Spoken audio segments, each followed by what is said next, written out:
पग पर है संग तुम्हारे अन्नदाता। लहू किसानों का बन के पसीना सींचता है धरती का सीना।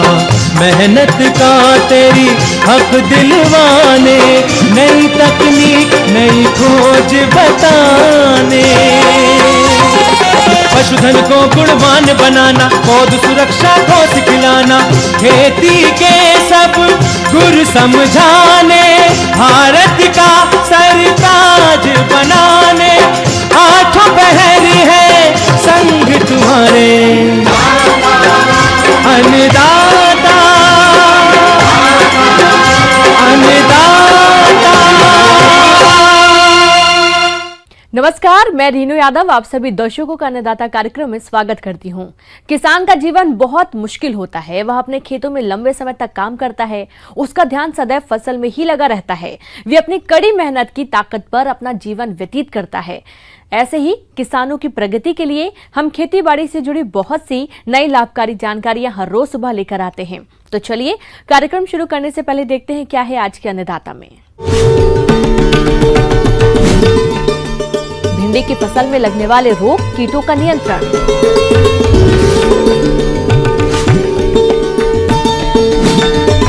कोरोना के चलते फूलों को सुखाकर बना सकते हैं मूल्य वर्धित सजावटी वस्तुएं।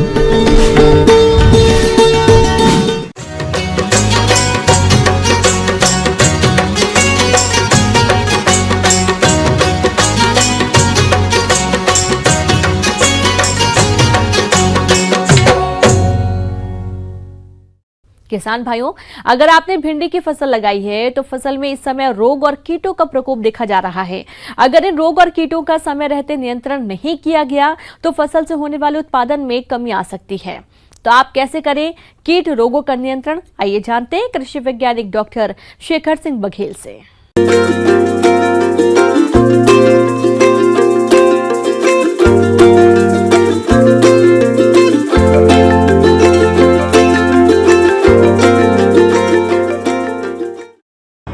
किसान भाइयों, ग्रीष्मकालीन भिंडी की जब हम बात करते हैं तो ये हमारे लिए एक अच्छी फसल के रूप में किसान भाई हमारे उगाते हैं और गर्मी में इसका बहुत अच्छा दाम भी मिलता है। लेकिन जब हम ग्रीष्मकालीन भिंडी की जब हम बात करते हैं तो इस बार भिंडी की जो फलन की अवस्था है और कुछ स्थानों पे फूल भी आ रहे होंगे और कुछ स्थानों पे फल भी आना प्रारंभ हो चुके होंगे।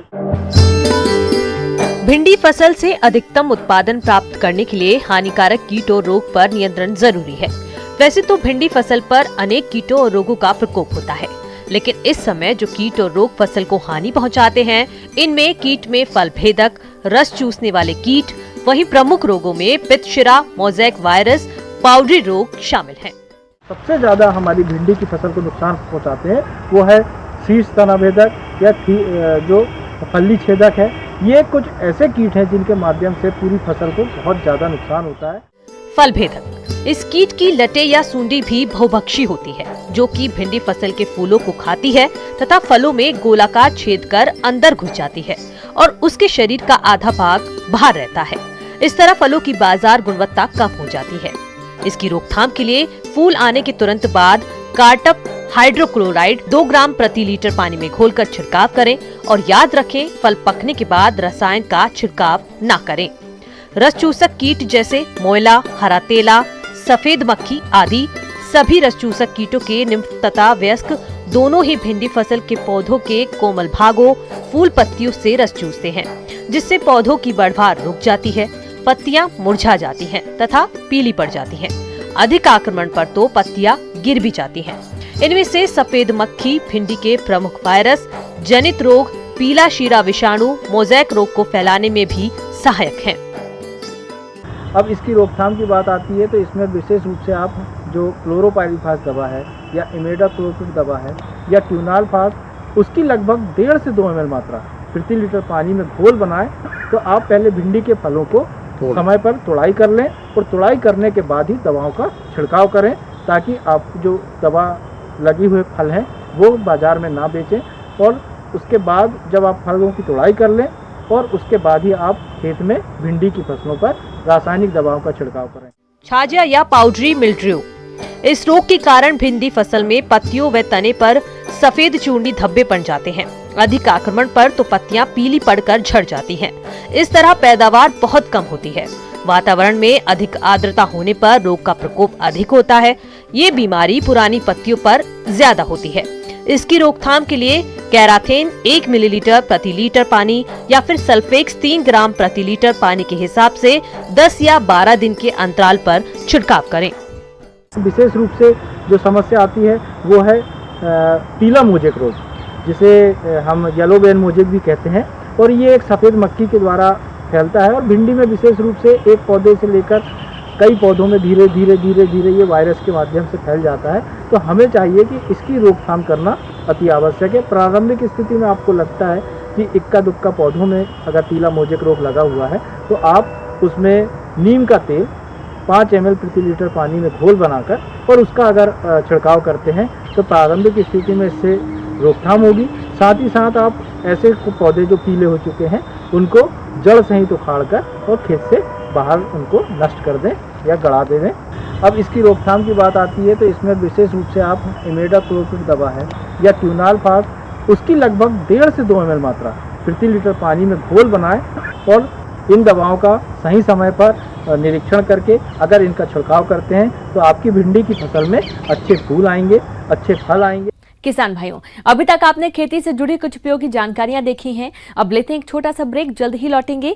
कार्यक्रम में आगे भी है खेती बाड़ी से जुड़ी कोरोना महामारी पूरे विश्व में फैली हुई है और ऐसे में लोगों का जीवन अस्त व्यस्त हो गया है और अपने देश में कोरोना की वजह से इस समय होने वाली शादियां और सारे सार्वजनिक प्रोग्राम नहीं हो पा रहे हैं, जिससे फूलों के बाजार पर बहुत अधिक असर देखने को भी मिल रहा है।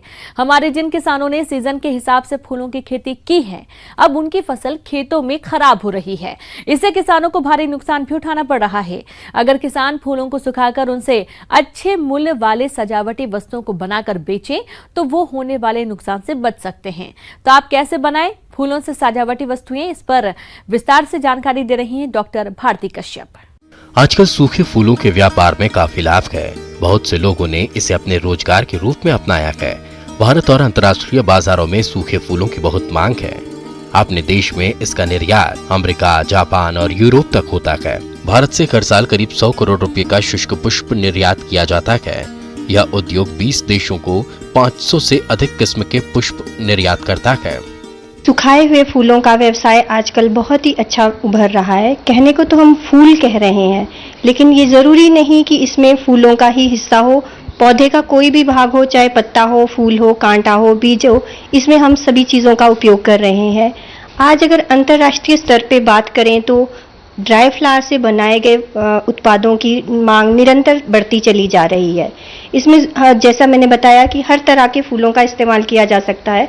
अगर हम एग्रीकल्चर क्रॉप्स की बात करें तो मक्का, धान, कार्थेमस, सारी क्रॉप्स को हम इस्तेमाल कर रहे हैं। इसके अलावा ऑर्नामेंटल क्रॉप्स में गॉम्फ्रीना, हेलिक्राइसम, पेपर फ्लावर, नाइजेला, स्टेटिस इत्यादि का उपयोग कर रहे हैं। तथा इसके अलावा बहुत सारे जंगलों में ऐसे घास फूस हैं तथा कोन्स हैं, कश्तियाँ हैं, जिनको हम इधर उधर से इकट्ठा करके उनसे कई कलात्मक वस्तुएं बना सकते हैं। जैसे कि 2-3 तरह की कमर्शियल ग्रासेस हैं जिन पर हम काम कर रहे हैं। एक है लेगुरस, जिसे कि रैबिट टेल ग्रास बोलते हैं। दूसरी है ब्रीजा, जिसे कि क्वेकिंग ग्रास बोलते हैं। और तीसरी ब्रोमस है, जो कि एक झाड़ू की तरह ग्रास प्रतीत होती है। ये तीनों ही घास हैं जिनको बाद में हम फूल का या इसको अरेंजमेंट का रूप प्रदान करेंगे। इसके अलावा एक क्रॉप है जो कार्थेमस, जो सैफलार है। बेसिकली ये एक ऑयल सीड क्रॉप है, लेकिन इसको हम ये अगर देखा जाए कि वर्ल्ड में जो टॉप 10 ड्राई फ्लावर्स है उसमें से एक है ये कार्थेमस, जिसे हम सैफलार भी कहते हैं। इसको भी हम ड्राई फ्लावर के रूप में अपना रहे हैं। इसके अलावा एक क्रॉप है क्रेस्पीडिया, जिसे कि गिल्ली बटन फ्लावर बोलते हैं। इसका भी हम उपयोग कर रहे हैं। तो जब भी फूलों को सुखाने की बात करते हैं तो सबसे पहले तो नेचुरल विधि आ जाती है। कोई भी पौधे का जो हिस्सा है, अगर आपको नेचुरली वो पौधे पे ही अच्छा लगता है तो आप उसको लैब में ले आते हैं और उसको इसके बाद प्रोसेस करते हैं। जैसे कि पाइन्स की हमारी जो कश्तियाँ होती है, उसको हम जब वो पेड़ों से गिर जाती है तो उसी वक्त ले आते हैं, तो इसको हम नेचुरल मेथड बोलते हैं। दूसरा मेथड है जिसको हम एयर ड्राइंग बोलते हैं, जिसको कहते हैं हवा में सुखाना। कई तरह की हमारे पास जैसे घास है, ब्रीजा, लेगुरस वगैरह, या आपका बाजरा है, चरी है, इनका हम गुच्छा बना लेते हैं और इसको एक हैंगर पे लटका देते हैं। अब लटकाने के बाद इसको हवादार जगह पे रखना ज़रूरी है, नहीं तो इसमें फंगस लगने से ये फूल खराब हो सकते हैं। तीसरी विधि आती है प्रेस ड्राइंग की, यानी कि हर्बेरियम प्रेस होती है जिसे बॉटनिस्ट इस्तेमाल करते हैं। उसमें फूलों को या पत्तों को डाल के सुखा देते हैं। लगभग 10-15 दिनों में ये फूल पत्ते सूख जाते हैं।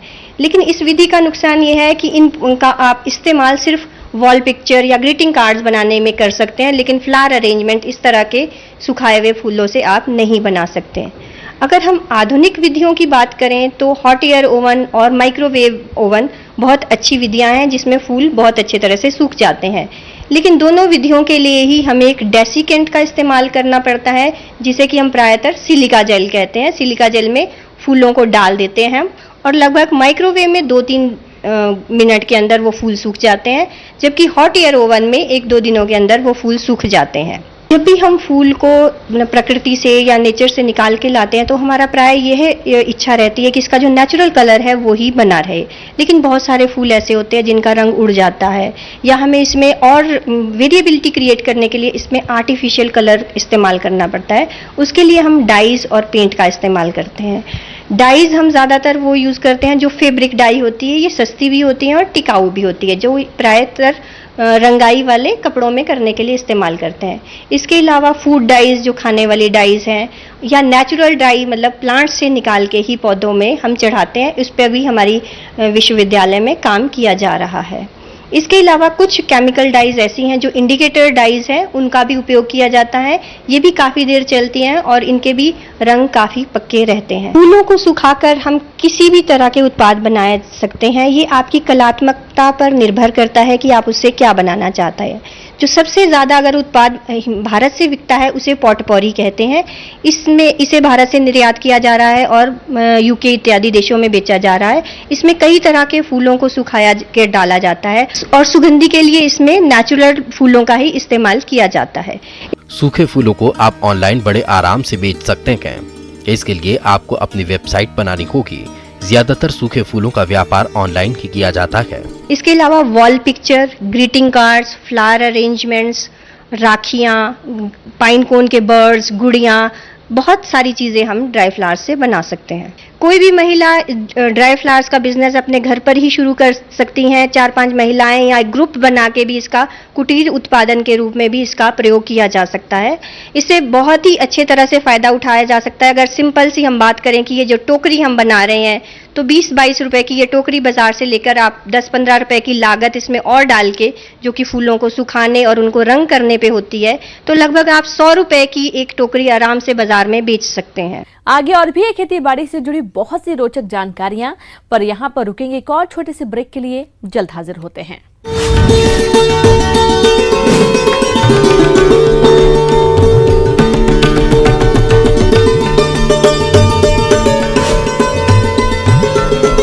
Viewers, India's largest news network, News 18 Network.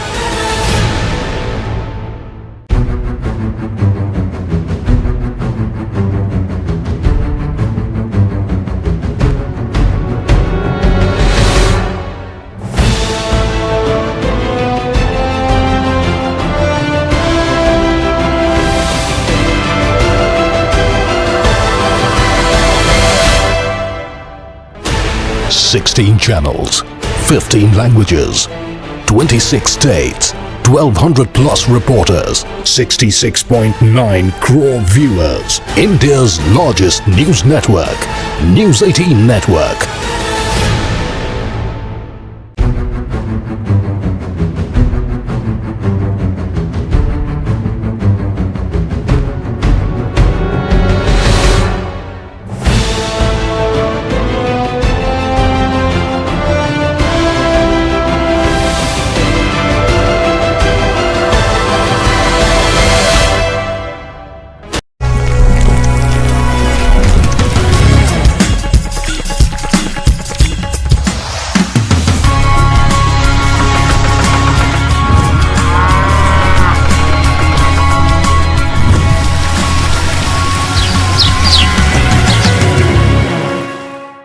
Break के बाद एक बार फिर से आप सभी दर्शकों का अन्नदाता कार्यक्रम में स्वागत है। बढ़ते हैं अगली प्रस्तुति की ओर।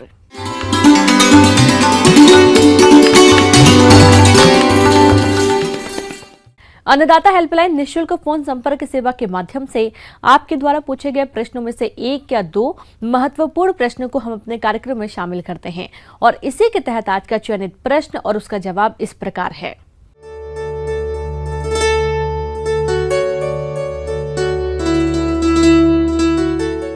आज के अन्नदाता हेल्पलाइन में जिस प्रश्न को कार्यक्रम में शामिल किया गया है उससे पूछा है ग्राम निवाड़ी जिला जबलपुर के किसान अनिल पाटीदार ने। आप हरी खाद वाली फसलों की बुवाई और इसके लाभ के बारे में जानकारी चाहते हैं तो अनिल पाटीदार जी आपकी जानकारी के लिए प्रस्तुत है कार्यक्रम का यह अंश।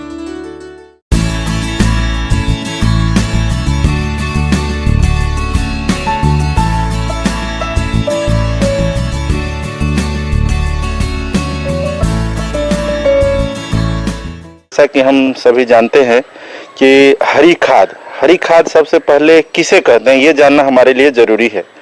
जैसे हरी खाद दलहनी और गैर दलहनी फसलों को उनके वानस्पतिक वृद्धि काल में उपयुक्त समय पर मृदा उर्वरता और उत्पादकता को बढ़ाने के लिए जुताई करके मिट्टी में अपघटन के लिए दबाना ही हरी खाद कहलाता है। तो किसान भाई अब आगे हम बात करते हैं कि हरी खाद के लिए कौन कौन सी फसल का चयन करेंगे। इसके लिए आप जो है मूंग कर सकते हैं, ढैंचा कर सकते हैं, सनई कर सकते हैं, उड़द कर सकते हैं, लोबिया कर सकते हैं और ग्वार जो ग्वार फली रहता है उसका उपयोग हरी खाद के रूप में किया जा सकता है। इसके बाद अगर हम ये जैसे आपको मैंने 5-6 तरह का जो फसल बताया, चाहे वो मूंग हो, चाहे उड़द हो या फिर जो है ढैंचा हो, लोबिया हो। हरी खाद के लिए ढैंचा, सनई और मूंग की बुवाई खेत की उपलब्धता के आधार पर अप्रैल के अंतिम सप्ताह से जून तक कर सकते हैं, जिसमें 45 से 55 दिन बाद मानसून आने पर इसकी आसानी से पलटाई की जा सके। हरी खाद के लिए इसकी खेती प्रदेश के लगभग सभी क्षेत्रों में की जा सकती है।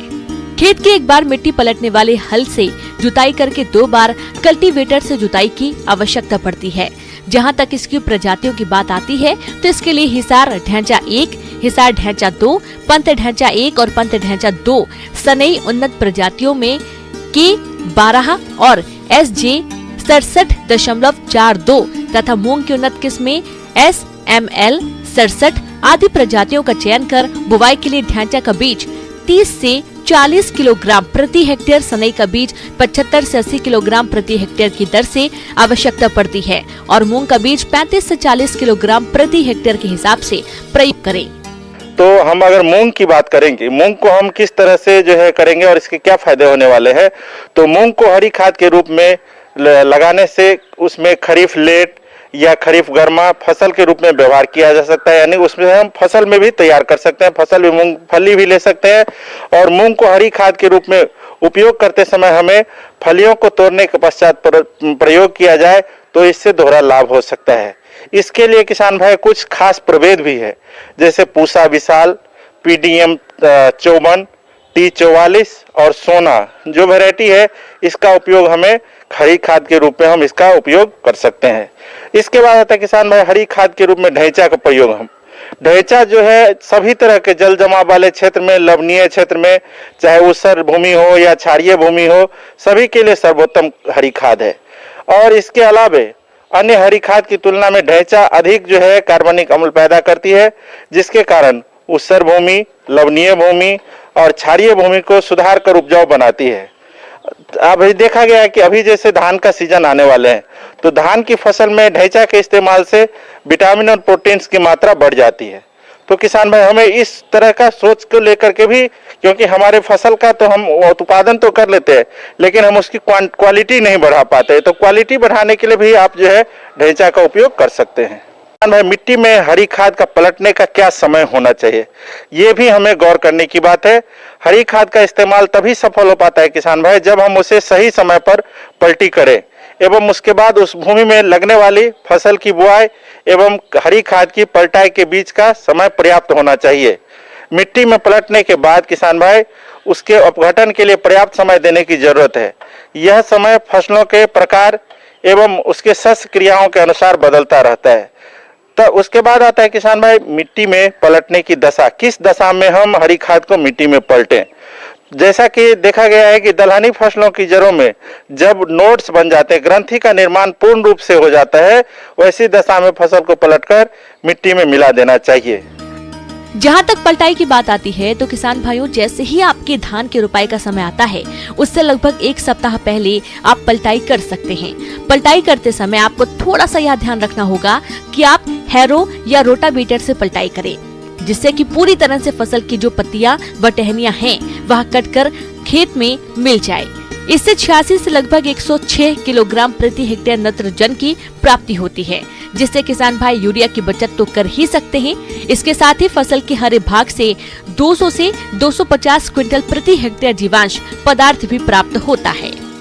क्या क्या लाभ हो सकते हैं किसान भाई? हरी खाद से बहुत सारे तरह के लाभ हो सकते हैं। मैं मुख्यतः जो बात करता हूं कि मिट्टी की एक तो भौतिक संरचना और रासायनिक संरचना अच्छी हो जाती है। हरी खाद वायुमंडल में उपस्थित नाइट्रोजन को स्थिर करता है। हरी खाद मिट्टी में गहरे जरे विकसित करता है, जिसके खाद वायु में वायु संरचना संचार को अच्छा करता है और यह खरपतवारों को पनपने नहीं देता है। साथ में आपकी जल धारण क्षमता को भी बढ़ाता है, जिससे आप कम पानी में भी आप ज्यादा दिनों तक नीचे पानी रह सकता है। तो ये जो हरी खाद के लाभ है किसान भाई, आप हरी खाद का उपयोग कर आप जो है नाइट्रोजन की मात्रा को कम कर सकते हैं। जो आप जो रासायनिक खाद उपयोग करते हैं उसकी मात्रा को आप कम कर सकते हैं।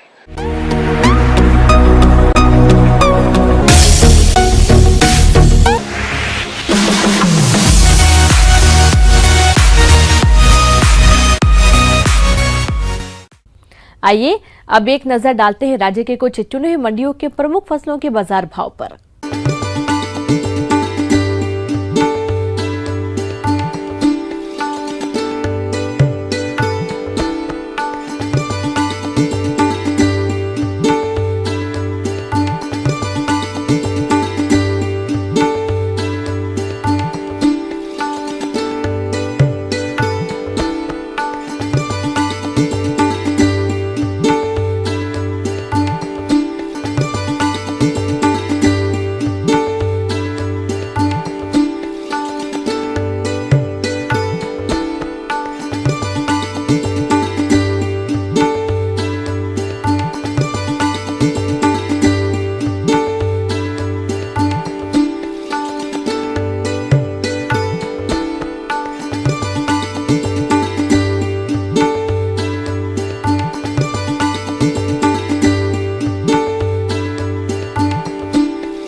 अब आइए देखते हैं कल दिखाए जाने वाले कार्यक्रम की मुख्य झलकियां।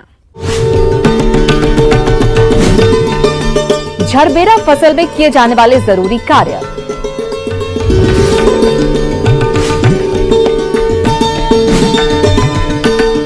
पशुओं का गलघोटू रोग है घातक, समय पर कराएं टीकाकरण।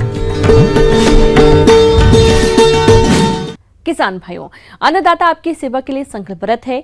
कृषि संबंधित समस्या एवं सुझावों के लिए आप हमें इस पते पर संपर्क कर सकते हैं। प्रोड्यूसर अन्नदाता, news 18 Madhya Pradesh, Chhattisgarh, Ramoji film city, Hyderabad 501512। साथ ही आप हमें ईमेल भी कर सकते हैं। हमारा ईमेल है p18annadatamp@nw18.com। और इसके अतिरिक्त आप हमें निःशुल्क हेल्पलाइन नंबर 180041922155 पर सोमवार से शनिवार सुबह 10 से शाम 4 बजे के बीच संपर्क कर सकते हैं। किसान भाइयों, अब समय हो रहा है आपसे विदा लेने का, तो हमारी अन्नदाता टीम को दीजिए इजाजत। कल फिर आपसे मुलाकात होगी कृषि संबंधित कुछ और महत्वपूर्ण जानकारियों के साथ। नमस्कार।